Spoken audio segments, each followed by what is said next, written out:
Good afternoon, everybody. Welcome, hello. Welcome to our second Politics Forum event of the semester. For those of you who are new to the College of New Jersey or to Politics Forum programming, the Politics Forum is sponsored by the Department of Political Science. It's a forum for the presentation of analytical and or empirical research concerning political power, institutions, and choices. We welcome presentations by faculty from across the social sciences and the humanities whose research bears on these matters. Today's event is being co-sponsored by the Department of African American Studies, and we'd like to thank them for their support with this event. Today's speaker is Domingo Morel. Professor Morel earned his PhD at Brown University in 2014. Today, he is an assistant professor of political science and an affiliate member of Global Urban Studies and the Center on Law, Inequality, and Metropolitan Equity at Rutgers University in Newark. He does research on racial and ethnic politics, urban politics, education politics, and public policy. In particular, he is interested in the ways that state policies help expand or diminish political inequality among historically marginalized populations. His talk today bears the title of his first book, Takeover, Race, Education, and American Democracy. And we are very happy to welcome him here today. Domingo, I'll hand things over to you. Hey, well, thanks so much for the introduction, Nick. Thanks to Dan and everyone else at the College of New Jersey, including my former Brown grad student colleague, Cadence, who I know she's somewhere in listening and watching. So I'm going to cover a lot of ground. This is, I think, the best way to demonstrate how I arrive at the major conclusions from this work. So, I know that you all are going to have an opportunity to ask questions towards the end. So I'll be happy to answer any questions. If there's something that, I go through and it's not clear in whatever way, I'll be happy to answer any questions at the end. So this project began in 2009. It was my first year as a graduate student at Brown. And on two separate occasions, President Obama and then Secretary of Education Arne Duncan gave remarks on two separate speeches, kind of applauding the efforts of administrators in Central Falls, Rhode Island, smallest city in Rhode Island, for firing all of the teachers at a low-performing high school in the city. And, obviously that made news, but I was really, kind of interested in why is it that the President of the United States and the Secretary of Education are making remarks about the smallest city and the smallest state in the country. And as somebody who was, studying political science, was really trying to understand who were the decision makers here, what do the politics look like in Central Falls. And so, at the time that I'm looking at what's happening in the Central Falls, the city and the district, Central Falls is looking like a lot of other cities in the process of gaining political empowerment. So that is, in Central Falls is majority Latinx community, and they're transitioning from having very little political power to having political power. And it all began at the school board level. So here we have Ana Morales, who's the chair of the school board.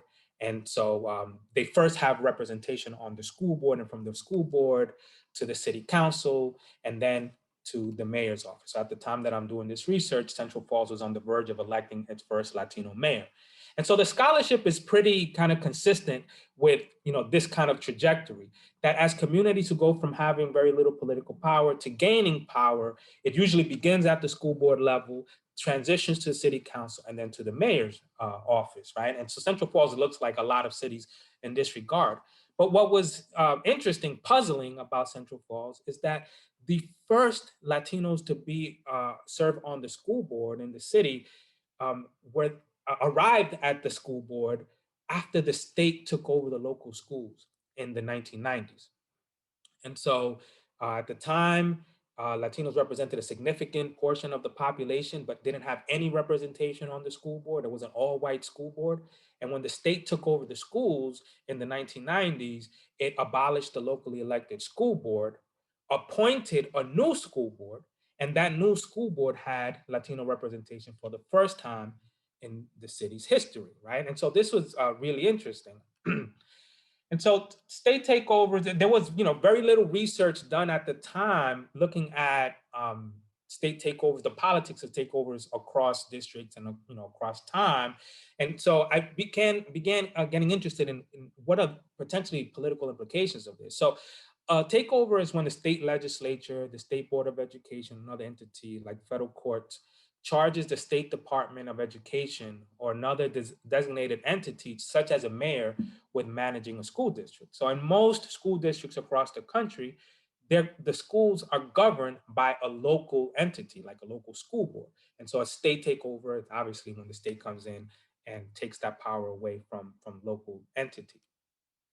The first state takeover of a school district was in 1989, the Jersey City Schools in New Jersey. And since then, there have been about 100 state takeovers. So this was about as of 2015. There are a couple more now, but there are about 100 state takeovers of local school districts across the country.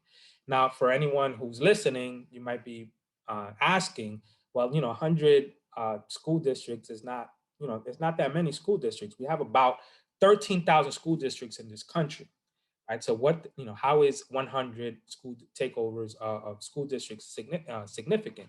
Well, I think it can be accurate until we start to look at what the map of takeovers look like. And here we have, some of the selected cities, right, that have experienced takeovers, right? And as a scholar of race politics, urban politics, these cities really pop out at you, right? And so they're, of course, major American cities, but they're also, in many cases, majority Black cities. And if we look at the history of these cities, it also becomes quite clear, the history, how it has been contested racial spaces, right? And so for these reasons, now the 100 school districts are not that insignificant. And then when you look at the states that have cities that have experienced takeovers, you have essentially majority of the Black student population in these cities, in these states, I should say, who are attending school districts that are either under state control or were at some point under state control. So again, although it's only been about 100 state takeovers of local school districts, it's not an insignificant number when you look at the cities that are experiencing this. And so, the research that had been done up to this point, essentially, for the most part, not all, but for the most part, looking at state takeovers and asking questions.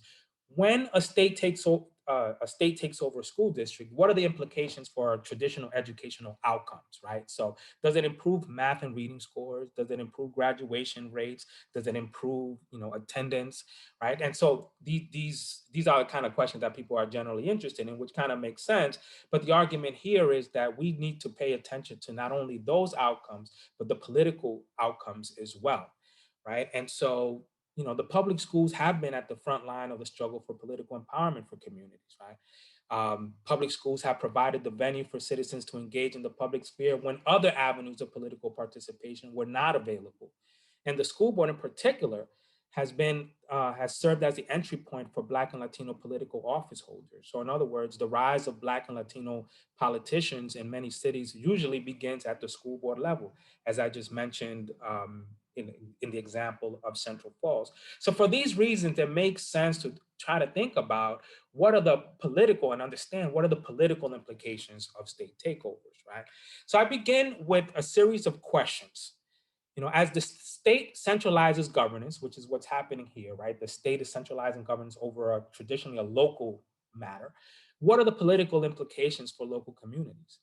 What effect do state takeovers of local school districts have on Black and Latino political empowerment? And specifically, how do state takeovers of local school districts affect Black and Latino descriptive representation on local school boards? And so the argument here is, based on the existing research, one would kind of predict that a state takeover is going to lead to disempowerment of communities, or of local communities. And what I argue is that this decentralization as optimal argument ignores the complicated history that racial minorities have had with government, right? So throughout history, we see how Black communities, for instance, kind of rely on outside intervention against state and local authorities, which are preventing them from gaining political power, preventing them from, buying homes and things like that, right? So if we automatically assume that the state coming in to a local community and taking over its schools, that if it automatically is going to lead to disempowerment, well, that ignores this complicated history.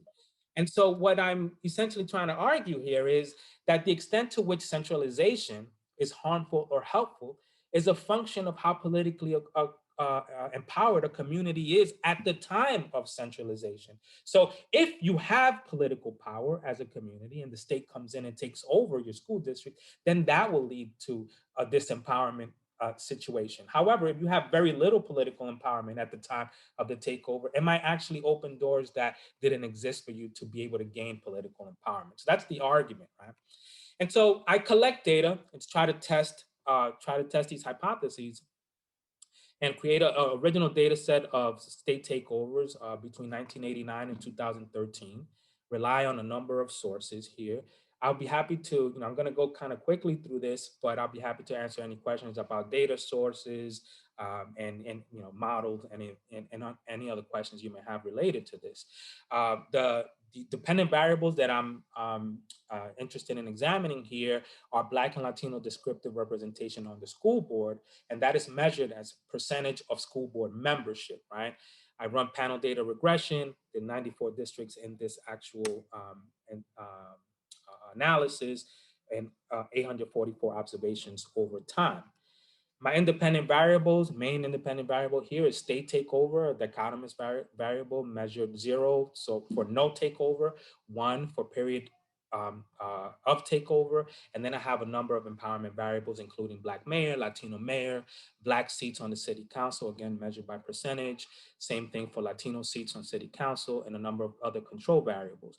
Republican governor, city population, Black percentage of the population, Latino percent of the population, and so forth, right? And so what the descriptive data here show is that in pre-takeover observations, Black communities have higher levels of political empowerment than Latino communities in pre-takeover observation. That is, we find that in the period before takeovers, that Black communities have greater membership of city council members and mayors as compared to Latinos. Latinos have very little political empowerment again, measured by Latino mayors and Latino members on the city council, and these takeover observations. And so based on the hypothesis, you would expect that African American communities are affected differently than Latino communities. And that's essentially what we find. That Black descriptive representation appears negatively affected by state takeovers in this period of study. Black descriptive representation on the school board decreases about 4 percentage points, but cities that have higher levels of Black political empowerment are affected even more, and it's associated with about a 10% decrease in Black school board membership following a state takeover.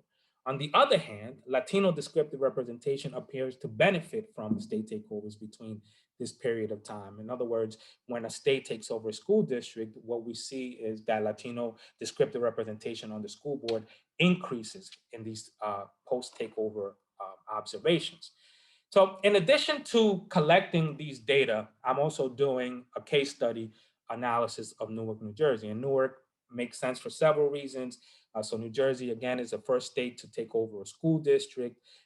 Newark is very much representative of what other districts that experience takeovers look like. And so what we find in Newark is kind of consistent with what the data analysis tells us, right? So here is Newark School Board descriptive representation between 1990 and 2006. The blue represents a Black representation, the orange is Latino representation, and the gray here is white representation. The school district was taken over in 1995. And what we see here is there's a slight decrease after the takeover in Black representation on the school board, but it's really insignificant, right? The real significance here is the growth in the Latino representation following the takeover. And so Latinos represented in 1995, and pretty much throughout the last 30 years has been roughly about the same, about 35% of the population in Newark, and had very little representation at the time of the takeover. Once the takeover happens, the state removed the locally elected school board, appointed a new school board, and in that new school board had greater Latino representation. And that's why we see the increase there in Latino representation on the school board. What we also notice is, and this is based on analysis of school board meeting minutes throughout this period of time, it's not just that you get more Latinos on the school board, but they are also discussing issues that weren't discussed prior to their representation on the school board. So issues of English language learners, for instance, right? At the time was ESL, issues about Latino vendors, for instance, coming to the school districts to be able to, develop their businesses, right? We also see greater conversations about Latino leadership, whether at the principal level or other levels within the school district. So the content starts to change as a result of that is content at the school board meeting level as a result of this increased representation of Latinos. Now, African Americans, although they don't see a sharp decrease in representation, they do have a really substantive loss of political power. At the time of before the takeover, they represented the majority. They were able to control issues of hiring, firing, who the superintendent was going to be, curricular issues, and the state takeover stripped that community of that power, right? And so there was a real loss there for the African American community. And by 2002, the state still controls the school district. However, it switches from an appointed board to an elected board. And we see here that after the 2002 election, Latinos come to represent the majority of the school board in Newark, although they only represent about 35% of the population in Newark. And so what's happening here is that the Latino community, I argue, felt that although the state took over the school district, that there was an opportunity there to participate in the political process in ways that were not accessible to them before. And so in 2002, we see the largest number of Latinos that run for the school board in the city's history. And on the other hand, African Americans feel like it's almost not, it doesn't make any sense to participate in this process because we're being, where the power that we had to run the schools has been stripped from us. And it doesn't make any sense for us to participate in this. So it's affecting communities very differently here, right? And so at the same time that I'm doing this, there's some questions that start to emerge, right? Additional questions. So as I'm collecting data and as I'm attending school board meetings in Newark and talking to people in Newark, there's a series of other questions that emerge. And one of those questions is involved the type of school board following a takeover. So when a state takes over a school district, there's usually three approaches. One is that the state can leave the locally elected school board in place, right? Another approach is that the state abolishes the locally elected school board and appoints a new school board, the same way we saw happen in Newark and the same way we saw happen in Central Falls, right? And then the third possibility is that the state abolishes the school board and doesn't replace it at all. So no school board at all. And so when we look across the board about what this looks like across communities, across states, it's revealing, right? So although the majority of districts that experience takeovers are Black districts, they are majority white districts that experience takeovers and majority Latino districts that experience takeovers as well. However, when the state takes over a majority white school district, majority white school districts get to keep their elected board about 70% of the time, right? Majority Latino districts that experience a takeover, they get to keep their elected school board about half of the time. So 55% of cases they're abolished and a new board is appointed. But if we look at majority Black school districts, they only get to keep their elected school board about 20% of the time. And so roughly 80% of the time they lose their school board. Half of those a new school board is appointed, and then about another half of 33% or so is not replaced at all, right? And so we see it mostly in southern communities, in southern states where this happens. So this is, kind of points to other questions that worth examining. In addition to that, as I said, I was doing casework in Newark and I'm attending school board meetings. So here's a picture of an image of a school board meeting. This is between 2012, 2013 school year. On average, that year, there were about 300 people that attended the school board meetings in Newark. If anybody's watching this and you've gone to school board meetings, you probably have, 15, 20 people that go to a school board meeting in your town. So 300 people is a lot, right? And I'm talking to elders, people who've been involved in local politics and school politics there for a long time. And you see young people mobilizing as well. So that year there was significant mobilization, walkouts, and so forth.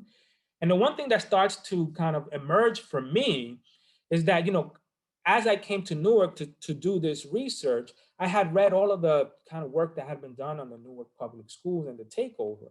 So it was a 1,700-page report written by the state. The Star Ledger had dedicated significant attention to the takeover of the Newark schools. The New York Times wrote many pieces on this. And the overall kind of consensus was that the takeover was justified because the community had failed to provide an education to its children, right? So that the community in some ways had failed to provide an adequate education to their children through their local politicians and so forth. But my experience in talking to people and observing what's happening in Newark is something very different. And what I noticed was that here was a community that was very much interested and invested in the education of their children. And that maybe it wasn't that they didn't care, as the argument went, but that by caring and by engaging in political struggles associated with this, it may have led to a certain type of political response that may have may be associated with the reason for the takeover, right? And so, in order to kind of test this, this thesis, like I first want to begin with the history of Newark and its takeover, to then be able to take this information and and test it beyond Newark. And so this leads to certain research, new research questions, right? Why take over in the first place? Right? So the research up to this point was focused on trying to understand the implications of a takeover. But I think that question about why takeover wasn't really examined. Why do state takeovers disproportionately affect Black communities? Right? We look across the board, it's not just Black communities that have underperforming schools, right? We have many school districts across the country who are underperforming. And additionally, why do Black communities disproportionately experience the most punitive forms of a state takeover, right? And in addition to this, again, as I'm collecting these data, there's something else that I think is revealing, and that is the party of governor when states pass takeover laws. So in order for a state to take over a school district, it first has to pass a law. And so when we look at the governors in power at the time that these laws are being passed, they're overwhelmingly Republican, right? So it's about 80% of cases where it's led by Republicans. And so why would Republican state officials take the lead in proposing state takeover laws and initiating state takeovers of local school districts when the ideological and conservative principles would suggest an approach that favors local control rather than state centralization, right? Because this is what we have come to understand, at least, about Republicans and conservatives favoring local control. This seems to be contradicting that in some ways, right? And so again, first we want to look at the history of Newark and its experience with takeovers to then see if there's any patterns that emerge that we can try to test beyond Newark. And the first thing is, we have to go back to the 1960s, right? So by the mid 1960s, African Americans represent the majority of the population in Newark, but have very little political power. little political power at the school board level, no political power at the city council level or the mayor's office, right? And in 1967, there was a school board seat that was opened. And at the time, the school board members were appointed by the mayor. And the African American community expected and actually demanded that the mayor, a white mayor, appoint an African American to the school board. But the mayor did not do that. He appointed an ally, um, a federal, a city council member from Newark, and that led to um, essentially an eruption of anger among African Americans in the city of Newark. And at the school board meeting, one of the school board meetings, the head of the NAACP said that if they don't appoint an African American to the school board, there will be blood in the streets, on the streets of Newark. And of course, just a couple of weeks after that, 1967 here, there was an eruption in the city of Newark, one of the deadliest urban uprisings. Some call it riots, right? A riot in Newark, they call it a rebellion, happened, right? And there were 22 people that were killed in this uprising, right? The commissioner, I'm sorry, the governor of the state commissioned a study to try to look at what were the underlying factors that led to this rebellion in 1967.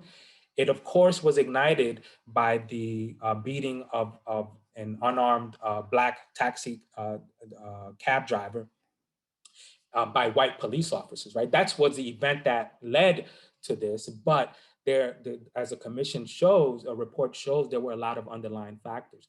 And the report attributed the controversial school board appointment as one of the factors that helped set the stage for the July riot.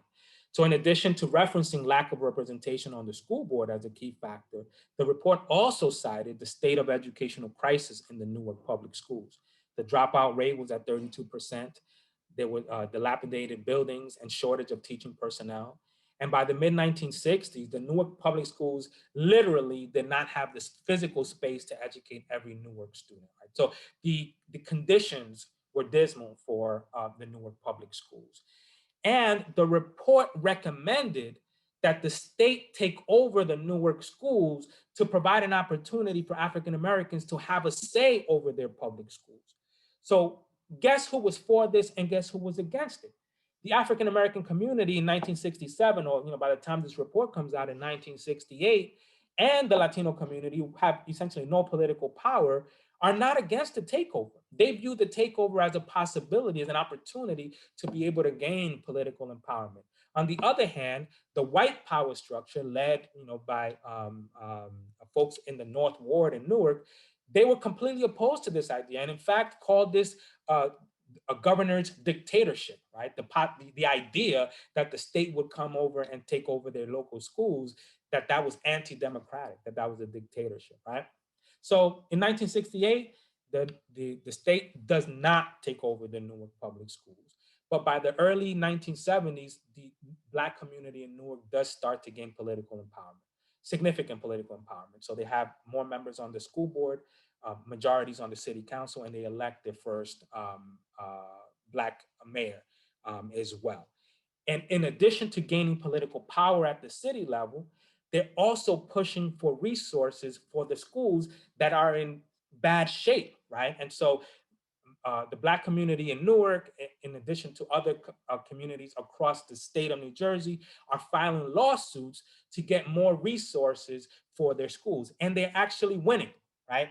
So here we have New Jersey state funding of public education between 1969 and 1996. This is in billions of dollars. We see this sharp increase in dollars across the board for public education in the state of New Jersey. And this is a direct result of these lawsuits. First in 1974 with the Robinson v. Cahill case, and then again in 1985, we begin what we know as the Abbott cases, right? So several Abbott cases that lead to increased school funding for these communities. So they are winning. They're gaining political power, and they're demanding more resources for their schools and are securing these resources. At the same time that this is happening, it leads to this type of collision between urban communities in New Jersey and non-urban communities, right? So here we have the Newark superintendent, Eugene Campbell, at the time, this is the 1980s, and he's saying 28 districts would be receiving a significant increase in funds.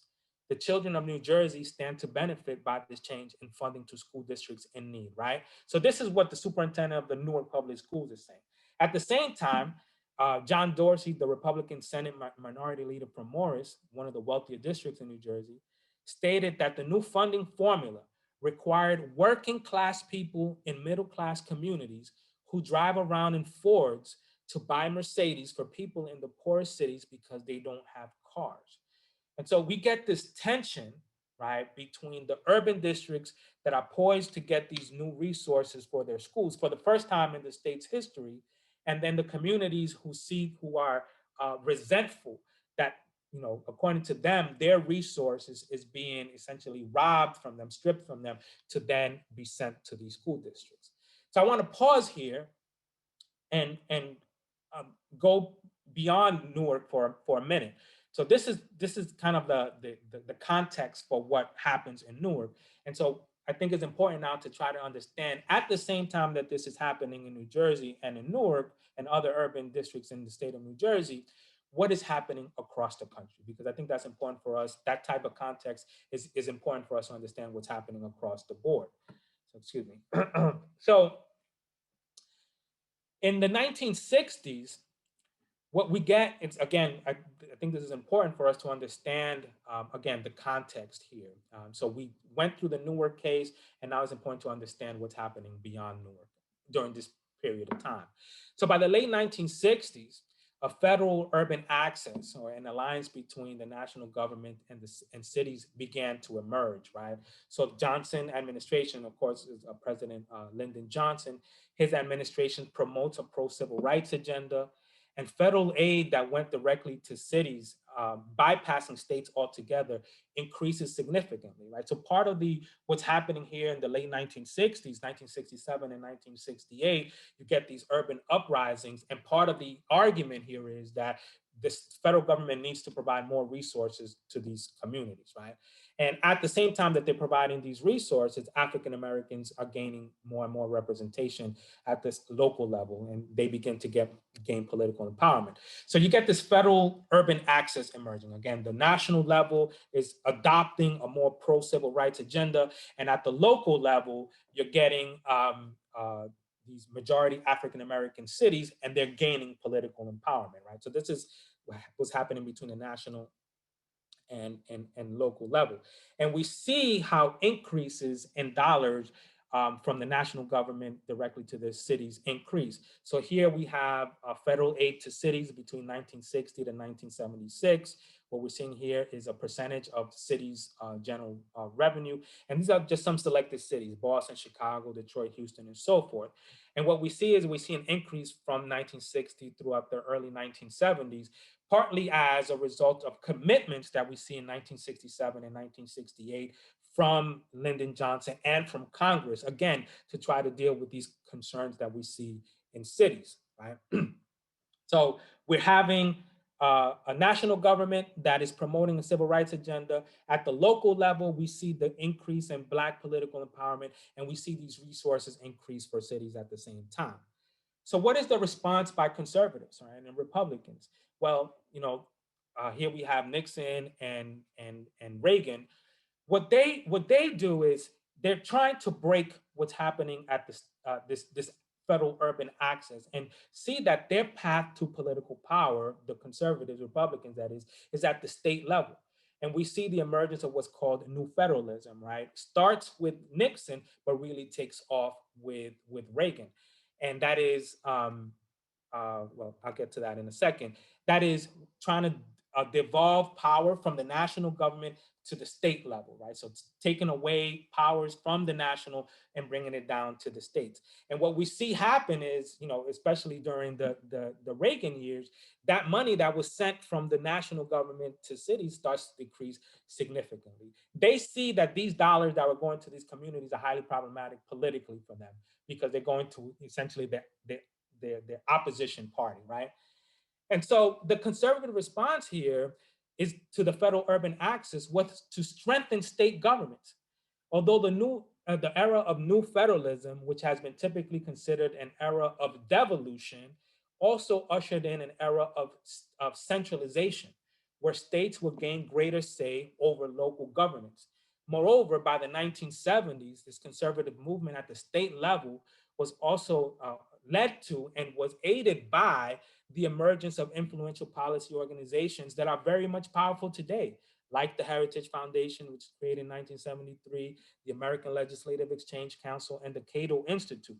These conservative policy organizations at the state level began to create kind of like this climate for strengthening state governments. And again, they're very much, part of our political reality, a contemporary political reality. And so there's this collision between cities and state governments, and perhaps more so than any other policy domain, control over public education became a central point of contention between state and urban localities. School politics was a source of political mobilization for Black communities. School politics paved the path to Black political empowerment in cities. As Black communities increasingly mobilized, they also demanded greater resources for their local school systems that had been negligent to Black students. And while funding for cities decreased, as I showed you, school funding is one of the few policy areas where funding actually increased during this period of time. And so here we have total public education expenditures in billions between 1977 to 1992. We see that funding is relatively stable until the early to mid 1980s, where we start to see sharp increases. Very much like New Jersey, we start to see these sharp increases in dollars. Now, this is not really a result of the national government spending money. This is mostly state governments spending money, right? And so one can ask, well, maybe perhaps what's happening here is that we get greater number of students that are attending schools, and it's really not, right? So the orange line here, again, the blue line here still represents the public expenditures, and the orange line here represents the number of students enrolled in millions, right? And so that remains relatively stable across the board, about 40 million students. So it's not that we get this surge in the number of students, it's that states are now required to spend more dollars, not because they want to, but because communities are demanding that they spend more dollars, right? And if we look at the percent of states' fiscal year budget in 1987, we see that nearly 23% of all state funding was dedicated to elementary and secondary education. Right? So this is what's happening. Across the board, we see decreases in funding, but education is one of the areas that it's increasing. And increasingly, these dollars are going to communities that are being led by African Americans. Right? So by the 1980s, we get what is known as, the emergence of education governors, right? They assume greater authority over local schools. And at the 1986 annual meeting of the National Governors Association, the governors announced a plan that would be part of a second wave of reform in American public education and introduced the policy of state takeovers of districts that failed to meet toughened minimum standards. This is the first time that we see language in the Governors Association talking about state takeovers. And it's happening precisely at the time when these communities are gaining the resources that they need to improve their schools. And so from this perspective, then we can see, and the majority of these governors are Republicans again, we see why there's this push for takeover laws by Republican governors. Additionally, here's another kind of a data point here. This is school funding plaintiff victories between 1980 and 2000, what I call the incubation period for takeover laws. So between this period of time, 1980 to 2000, there were 18 states where plaintiffs won court victories to secure more resources for their schools. And we see that in 14 out of those 18 states passed takeover laws following those victories, right? And the only states where that didn't happen was Montana, North Dakota, Vermont, and Wyoming, four of the whitest states in the country, right? And so here is some further evidence that takeovers, the funding issue is associated with takeovers.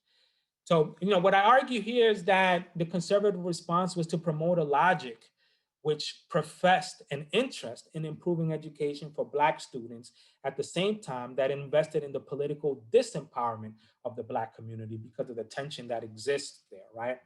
And so I want to test these hypotheses. Now, is school funding at the state level associated with increased likelihood of a takeover? And is Black political empowerment associated with the increase in the likelihood of taking over a school district? So I create again an original data set of the universe of takeovers. This is between 1991 and 2006. I rely on a number of data sources. In this particular analysis, my dependent variable is takeover. So whether a state takes over a school district or not. And I run a logistic regression here, and there's 988 districts across in this analysis. So the way that I arrive at these districts, I'm looking at districts that are in states that have experienced a takeover. I'm looking at a minimum of 3,000 student population per district. It doesn't include charter schools or non-traditional schools. It's all public schools. And so this is the data that I'm looking at. My independent variables here are the empowerment variables again, whether a city has a Black mayor or not, or Latino mayor. Black seats on the city council, again, measured by percentage, and a number of control variables, including city population, city percent of the population that is Black, Latino, and white, and school district population. And as part of this analysis here, of course, I want to know whether revenue at the local level, state or federal level have any bearing on the likelihood of a takeover. And then finally, I include here a measure for a poverty measure for district percent that receive free lunch. And so this is not just a poverty measure, it's probably the best proxy that we have for educational outcomes. So unfortunately, we don't have, and particularly going back to this period of time, we don't have any education outcomes that we can measure across districts, across states, across times, right? So across time. And so the best that I have available in this data set is district percent of free lunch. And so the results of this analysis show that the two strongest predictors of a takeover is state revenue, right? So the amount of money that the state gives a local community, right? Which is kind of what we would anticipate here. But the strongest predictor is the percentage of Black city council members that a city has. So if you have 0 Black city council members, then you have about 3% a predicted probability of your district being taken over. By the time you have a city council that is essentially fully African American, that increases to about 15% predicted probability. So here's the strongest predictor of a takeover: Black city council membership and state revenues, or the money's coming from the state government to to your local school district, right? And so what are implications of this, right? So states began to take over school districts precisely at a moment when school districts were beginning to get the resources that communities demanded. The emergence of state takeovers in the 1980s and 1990s represents a shift from the idea of the undeserving Black student, an idea systematically challenged in the 1950s and 1960s, to a focus on the undeserving stewards of the education of the Black children, right? So the community organizations, the locally elected officials, and so forth. The political collision between state governments and urban communities that create the conditions of a takeover are incapable of producing the collaborative environment that is necessary for sustainable school improvement. And finally, the systemic political disempowerment of Black communities through the state takeover of a local school district show that how education is central to the project of state-sanctioned political inequality. So I think this is something that doesn't get enough attention. I think that people automatically assume that everybody's has the best interest for these children in these communities. And what I'm trying to argue here, that it's a lot more complicated, and that politics plays an important part in this, and that's worthy of investigation and examination, right? So in terms of policy discussions, now I have to say, I wrote this book before the Trump administration. So the results. Following that, there's some things that have, led me to question whether this is really what we should be thinking about, but still worthy of discussion. So I think, asserting greater levels of local control is an important and necessary part of democratizing the process of education. But in addition, local democracy and, I'm sorry, because I have to move this here. I can't see the whole, sorry. So in addition, local democracy can be promoted by increasing the role of the federal government in public schools. Local control can be bolstered by a more robust federal presence in public education in three key areas, I argue. Funding. So right now, the federal government makes up about 10% of local school budgets. So I argue that it can be increased. Establishing stronger links between the federal government and cities, kind of similar to what we saw happen in prior eras. And then finally, and this is a part of the, I think, research that I think we need to be paying more attention to. The courts argued that the federal government, there's nothing in the federal government that said that equal funding is constitutional, right? It's something that is protected under the 14th Amendment. And because of that, the Supreme Court has stayed away from requiring certain levels of funding for communities, right? But here I argue that, providing equal rights protections to communities of color that are politically marginalized by the actions of state governments is something that the courts can take on. That is, because education is not just education, it's a political right. That because governing your schools as a community is a political right, then the courts need to be stepping in to provide these protections for communities when state comes in and takes over their local schools and no longer have a say. Right? So I think that there's a role for the federal courts to play and particularly the Supreme Court here, in providing the type of supports that communities need to be able to govern and run their schools. So with that, take any questions.